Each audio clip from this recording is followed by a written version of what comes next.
Salam tout le monde, bienvenue sur votre chaîne d'actualité Maroc 24. Si vous appréciez notre contenu, n'hésitez pas à vous abonner à la chaîne.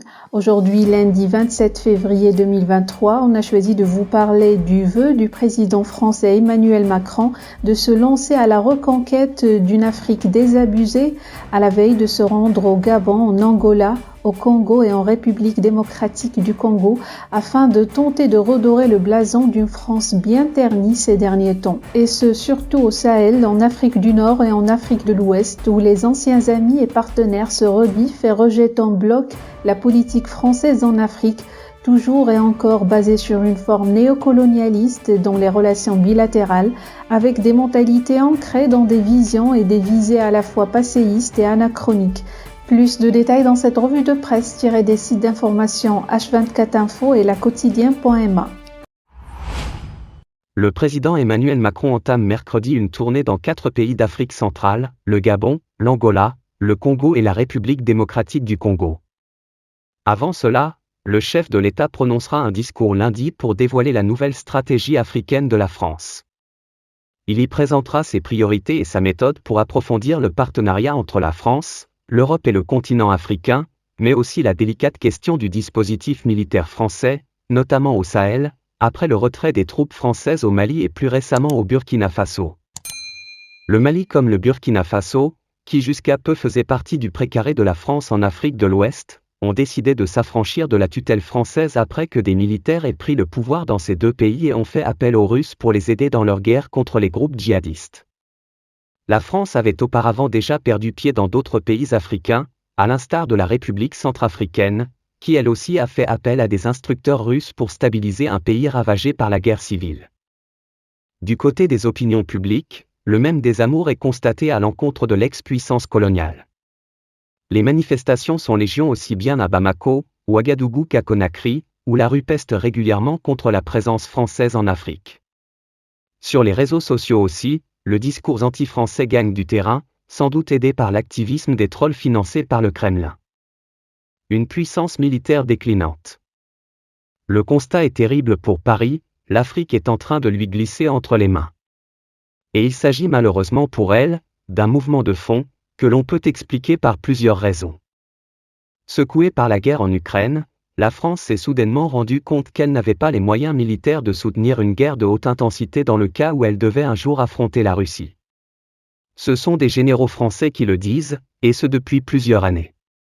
C'est d'ailleurs pour avoir fait part de ce constat, que le général de Villiers avait été mis à la retraite par Emmanuel Macron en 2017. Ce déclin militaire est d'ailleurs visible en Afrique. Après une décennie d'opérations militaires au Sahel, la France n'a pas réussi à vaincre les groupes djihadistes, malgré les milliards d'euros dépensés par l'appareil militaire français au Mali comme au Burkina Faso. Résultat des comptes, les militaires français ont été priés de quitter ces deux pays qui ont fait appel à la Russie. Une Russie que l'on dit pourtant à bout de souffle militairement en Ukraine, mais qui demeure capable de mobiliser instructeurs et mercenaires au fin fond du continent africain. Une communication dépassée. Il y a quelques mois, Emmanuel Macron avait tenu un discours devant les diplomates français pour les enjoindre à faire face à l'influence de plus en plus grandissante de la Russie, mais aussi de la Turquie et de la Chine en Afrique. Comment ? En mobilisant les médias publics, et en communiquant davantage sur les réseaux sociaux. Notre pays est souvent attaqué et il est attaqué dans les opinions publiques, par les réseaux sociaux et des manipulations, avait observé le chef de l'État, dans un discours prononcé le 1er septembre 2022 devant les ambassadeurs français réunis à l'Élysée. Avant d'ajouter, je pense que collectivement, nous devons être beaucoup plus réactifs, beaucoup plus mobilisés sur les réseaux sociaux. L'esprit de Kadhafi. Un passé post-colonial marqué par les multiples ingérences françaises en Afrique. Putsch et opérations militaires ont longtemps constitué la norme dans la relation qui liait la France à l'Afrique. Dernier exemple en date, les liens ambigus qu'entretenait la France avec le colonel Kadhafi. À la fin des années 2000, la Libye de Kadhafi avait fini de normaliser ses relations avec l'Occident, grâce notamment à l'activisme de son ami de l'époque, Nicolas Sarkozy. Ce dernier étant notamment soupçonné d'avoir été financé par les Libyens dans sa course à la présidentielle de 2017.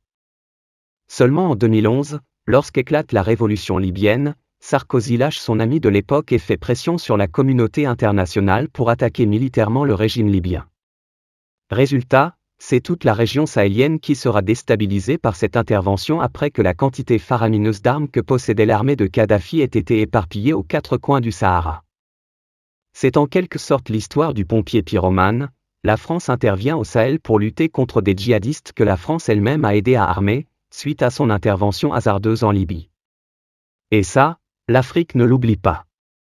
Pour rester informé, je vous invite à regarder les vidéos Maroc 24 qui s'affichent sur votre écran.